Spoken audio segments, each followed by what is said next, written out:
भगत जी सत्साई जी। भगत जी गाजियाबाद से बोल रही हूँ। जी बहन बोलिए।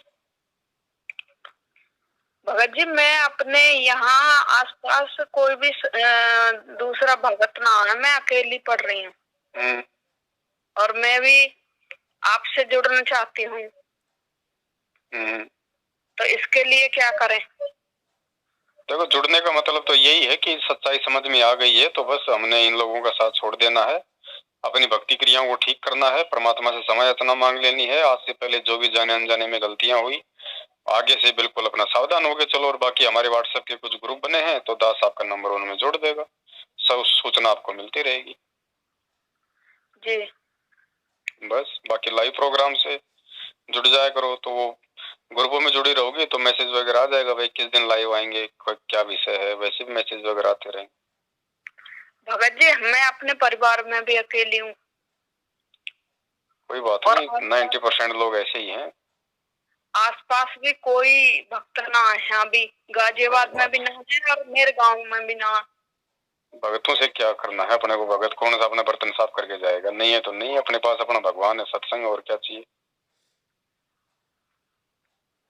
वो बात तो ठीक है भगत जी, फिर भी एक दो जने हो तो नहीं ऐसा बिल्कुल नहीं सोचना 1% भी कल को, क्योंकि आज हम जो सोचेंगे कल को वही हमारे भाव रहेंगे। कल को शरीर छूटेगा, त्रिकुटी पे जाएंगे, फिर सोचेंगे भाई कोई भगत ही नहीं है, अकेले कैसे जाऊं, मार खा जाओगी फिर वहीं पे। मालूम थोड़ी पड़ेगा मेरा शरीर छूट गया, मैं सतलोक जा रही हूँ, कुछ मालूम नहीं पड़ेगा। तो हमने हर प्रकार से हमने बिल्कुल अपने आप को अकेला ही रखना है, और हम अकेले ही हैं। माँ के गर्भ से भी अकेले आए थे, पहले कहाँ थे ये भी नहीं पता, आगे कहाँ जाएंगे ये तो मालिक ने बताया। कोई मिल जाए तो ठीक है, साथ संगति कर लो, भाई बहन से प्यार प्रेम से 2 बात कर लो मालिक की, नहीं मिले तो कोई दिक्कत नहीं है, भगवान तो है, सत्संग तो है हमारे पास में। और फिर आजकल तो ये सोशल मीडिया किस लिए, व्हाट्सएप फेसबुक लाखों भगत है, क्या दिक्कत है। और भगत जी जब मैं लास्ट बार आश्रम में गई थी, जो इन्होंने वो आश्रम खोल के रखे हैं, तो मैंने नाम शुद्ध कराया अपना, तो रात को शाम हो गई, मैं वहीं रुक गई, तो छत पे सो गए हम, मैं ही अकेली और तो कोई भी भगत ना हा। तो जिस भगत ने नाम शुद्ध करवाया, वो जो मेरी उम्र तो 50 साल के आसपास है, और वो बेचारा बच्चा है, हमारा तो बच्चे के समान है, लगभग 20-25 साल का होगा। तो जब मैं छत पे सो रही तो रात को नींद तो नहीं आई, जैसे नई जगह पे कोई चला जा तो नींद ना आवे, तो मैं कभी अपना जाप कर ले, कभी आंख मीच ले, कभी ऐसे ही। तो सुबह के 4:02 हो रहे, मैंने इसमें टाइम देखा फोन में, तो मेरी आंख लग गई, मैं जैसे करवट लेकर मैं थोड़ा और सोने की कोशिश कर रही, और मैं कौन उठे 4 बजे, कोई ना उठता, 6 बजे से पहले कोई उठता ही ना शहर में। तो मैंने क्या देखा, एकदम कि थोड़ी सी ही झप्पी लगी होगी, कि वही जो भगत जिसने मेरा नाम शुद्ध करवाया, और उस घर की जो भक्तमती है, जहाँ नामदान केंद्र है, वो भक्तमती तो मुझसे ये कह रही है कि चलो ऊपर चल रहे हैं छत पे। मैं उसके पीछे पीछे चल रही हूँ, तो वो जो भगत था उसने मेरे पीछे से दोनों कंधा पकड़ लिए और वो मुझे दूसरी तरफ को ले गया है। तो मैं यो कह रही हूँ, मन की झीना तो इधर नहीं है, ये कहाँ लेके जा रहा है। तो फिर उसने जो मेरे दोनों कंधे बहुत जोर से खींचे, तो मैं जो एकदम गुरुजी ने याद करने लगी हूँ, तो एकदम उसकी पकड़ भी ढीली हो गई है, और फिर मेरी आंख भी खुल गई। तो मुझे ऐसा आभास हुआ कि जैसे गुरुजी को संकेत करना चाह रहे हैं कि ये काल का दूत है, यहाँ मत आओ जी। और फिर मैं वहां से आ गई, तो शाम को मुझे बुखार चढ़ गया आते ही। मैं कई दिनों तक तो बिल्कुल बेहोशी में रही, बुखार इतना तेज आ गया, और फिर मैं 2 दिन हॉस्पिटल में रही। फिर मैं हॉस्पिटल से आने के बाद मैं उसी बारे में सोचती रही, मैं कुछ ना कुछ तो गड़बड़ है कि जो ये नामदान केंद्र है जो पवन भगत जी बता मैं वो फर्जी है सच में। तो फिर मैं ऐसे ही सोचती रही, मैं आपकी वीडियो भी सुनती रही। फिर मैंने मन में अपने में डिसाइड कर लिया कि मुझे अब वहां जाना नहीं है। तो 8-10 दिन पहले की बात है, गुरुजी आए, मैंने उनसे दंडवत प्रणाम करी है। तो गुरुजी ने अमृत जल पिलाया अपने हाथ से मुझे, पर बोले कुछ ना, आशीर्वाद दिया और अमृत जल पिलाया। तो मुझे ऐसा लग रहा कि गुरुजी ने मतलब हमें माफ भी कर दिया। भगत जी हम इतने दृढ़ भक्त ना बन पाए जब ये बरवाला कांड हो गया जी, हमें सतनाम ना मिला वहां से, मैं प्रथम नाम ही मिला वहां जी। सतनाम तो फिर हमने इसी नामदान केंद्र से लिया।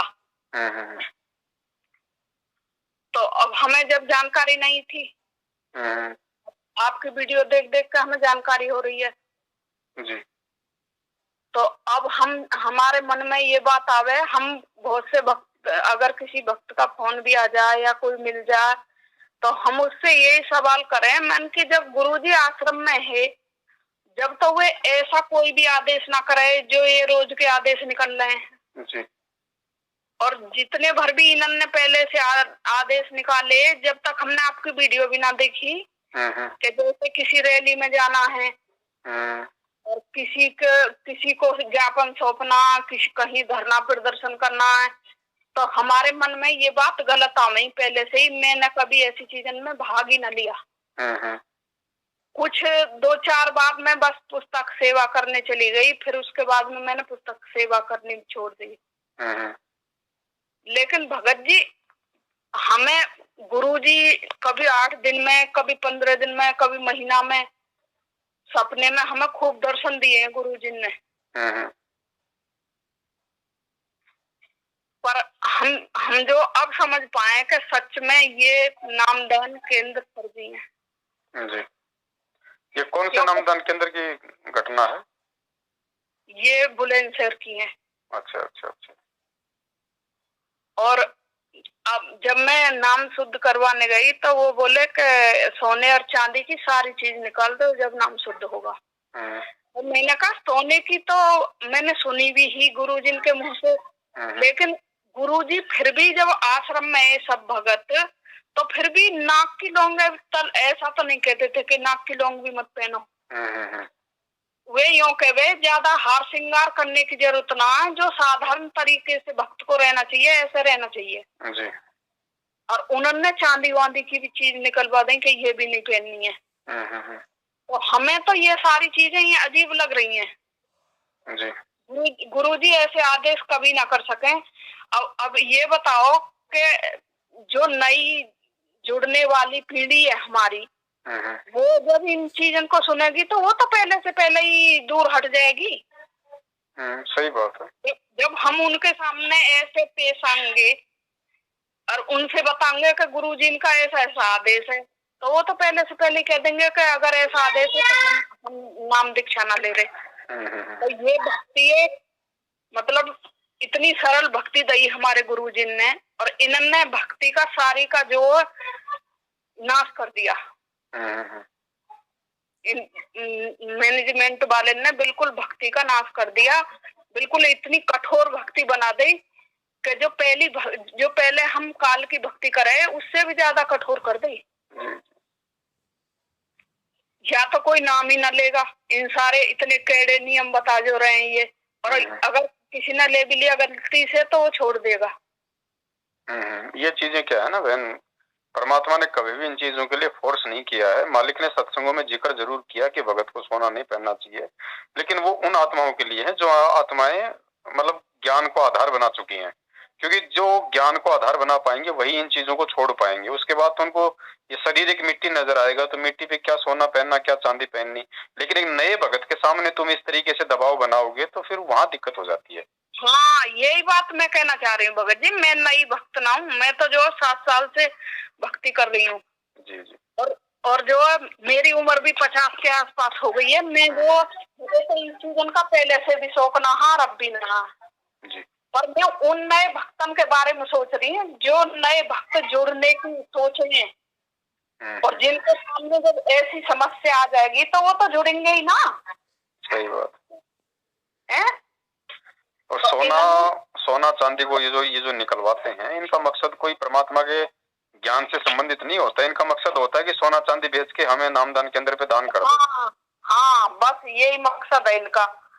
अब ये बताओ, अगर किसी के पास सोना चांदी है तो वो कोई फेंक थोड़ी देगा अपने घर से। नहीं, वो जब ज्ञान होगा तो ज्ञान आधार से ही वो उस चीज का वो निराकरण करेगा। बाकी जैसे आश्रम में लोग नामदान लिया करते थे, सोने चांदी की अंगूठियां भी पहना करते थे, तो वहां पे मतलब गुरुजी का यही आदेश था कि सोने चांदी की जो अंगूठी है उसको पहनो, कोई दिक्कत नहीं, लेकिन उसमें यदि कोई जंत्र मंत्र का कोई नगीना है तो उसको निकाल देना है। हाँ। बाकी परमात्मा ने मना नहीं किया था। मालिक को पता था कि अब ये नया है, अभी नया इन चीजों को त्याग नहीं पाएगा बिना ज्ञान के। जब ये 1-2 साल मेरे शरण में रहेगा, ज्ञान समझेगा, अपने आप ही निकाल के फेंक देगा। बिल्कुल। अब फिर भगत जी एक बात बताओ, वैसे तो जब हम काल के लोक में रह रहे हैं तो सारी चीजें काल की हैं। बिल्कुल सही बात है। तो तुम सारी चीजें यूज मत करो काल की। इसीलिए तो परमात्मा ने कहा ना कि भैया ये चीजें ज्ञान से छूटेंगी धीरे धीरे, ज्ञान से ये लोक से हमारा मोह हट जाएगा। अब जब हम काल के लोक में रह रहे हैं तो खाना भी खाना पड़ेगा, पानी भी पीना पड़ेगा। और मतलब भगत समाज के पास तो हम बैठेंगे उठेंगे ही, अगर जगत भी कोई हमारे पास आएगा तो उसके पास भी बैठना पड़ेगा। बिल्कुल। देखो, जो प्रथम नाम के लिए परमात्मा ने जो 11 नियम दिए, केवल वही नियम है। इसके अलावा यदि कोई प्रथम नाम दीक्षा के समय कोई नया नियम लागू करता है, भगत को कोई नई बात बताता है, तो फिर मालिक के ज्ञान के विरुद्ध है ना। भगत जी मुझे तो जो 2014 में मैंने नाम लिया, बरवाला कांड से 4 बार चली गई मैं। जी। 5वीं बार में सतनाम देते हैं, तो 5वीं बार हम जा ना पाए, उससे पहले ही वो कांड हो गया। तो उसके बाद में हमें पता चली कि यहाँ नामदान केंद्र, बड़ा मन दुखी रह गया। तो टीवी भी कुछ भी देखने को मन तो करे ही ना जब वो कांड हो गया जी। बाकी जगमग तो भी भगत हो गए। तो फिर जब एक दिन जो साधना चैनल लग गया, मैंने टीवी के चैनल बदल ली। तो मैंने फिर सत्संग देख के जब उस पर से नंबर लेकर जब मैंने इनका यहाँ का आता पता दिया, तो मुझे सतनाम तो यहीं से मिला, लेंसर से ही। चलो बहन, जो भी है परमात्मा की दया, मालिक ने नामदान केंद्र की हकीकत और ये लोग कितने काल प्रेरित हैं, ये खुद काल के एजेंट हैं, परमात्मा ने वो भी आपको दिखा दिया है। और इनके जो कर्म कुकर्म है उनसे तो जग जाहिर है कि ये काल के एजेंट है। परमेश्वर की एक भी मर्यादा में ना ये लोग हैं, ना संगत को चलने दे रहे हैं। और काल तो यही करेगा इस समय, वो खुद तो सामने आएगा नहीं, अपने एजेंटों को निमित्त बनाएगा एजेंटों के रूप में। ये नामदान केंद्र कोऑर्डिनेटर गुरुजी के परिवार वाले, ये लोग उसकी सेवा कर ही रहे हैं। तो अब आपके समझ में आ गया तो आपने सावधान होकर चलना है। किसी और के समझ में भी आ जाएगा, नहीं आएगी तो ठोकर लगेगी, तब समझ जाएगा। वैसे तो ये कहते हैं कि भिखारी को भी भिक्षा न डालनी है। और वैसे जब कोरोना काल आवे तो ये दान करें अनाज का। ये सारे इनके उल्टे कुकर्म है बहन जी। यही हमें वही तो है ना, परमात्मा ने देखो हमें सब कुछ दिखा दिया है ना। इन्हें क्या पता वो दारू पी रहा है इनके नाक से, वो जो खाना खा रहा है उससे इन्हें क्या मतलब है गुरुजी से, गुरुजी की मर्यादाओं से। ये भाई जो काल का एजेंट होगा उसका काम क्या होगा बहन, इस चीज को समझो। काल एजेंट का काम होगा परमात्मा के बच्चों की मर्यादा तोड़वाना। तो मर्यादा तोड़वाने वाले ही तो कर्म करेंगे वो। तो 7 साल से यही कर्म ये लोग कर रहे हैं। और किसी से पूछ लो ना भगत जी कि ऐसा तो भगत जी कभी आदेश नहीं देते थे। जैसे बहुत से भक्तन को सार नाम मिल गया, तो एक भक्तमती से मैंने पूछा, मैंने कहा अब तो गुरुजी की तो तुम्हें कोई आवश्यकता ही ना बची जो सार नाम मिल गया तो। सही बात। तो फोन काट के भाग गई, बोली हमें तो ऐसी बातें सुनने में भी पाप लगेगा, हमारा नाम टूट जाएगा, हम सुनना नहीं चाहते। मैंने कहा सच्चाई से भाग रहे हो तुम सच्चाई से भाग रहे हो, सच्चाई सुनने की तुम में हिम्मत ना है, इसलिए तुम जो नाम का बहाना लेकर भाग जाओ। सही बात। सच्चाई तो ये है कि सार नाम तो परमात्मा अपने सामने बैठा के देते हैं, ये बार बार सत्संग में कहते हैं। तो फिर सार नाम उससे डीवीडी से किसने दे दिया तुम्हें? चलो ठीक है बहन जी, दास थोड़ी सेवा में लगा हुआ था ना, और आप ये थोड़ा आप अपना संभल के चलो। ये नंबर मैं आपका व्हाट्सएप के ग्रुप में जोड़ दूंगा सत्संगति में। भगत जी ये नंबर मेरा व्हाट्सएप में ना है, तो कोई दूसरा हो तो मुझे सत्संग लिख के भेज दो, ये मेरा व्हाट्सएप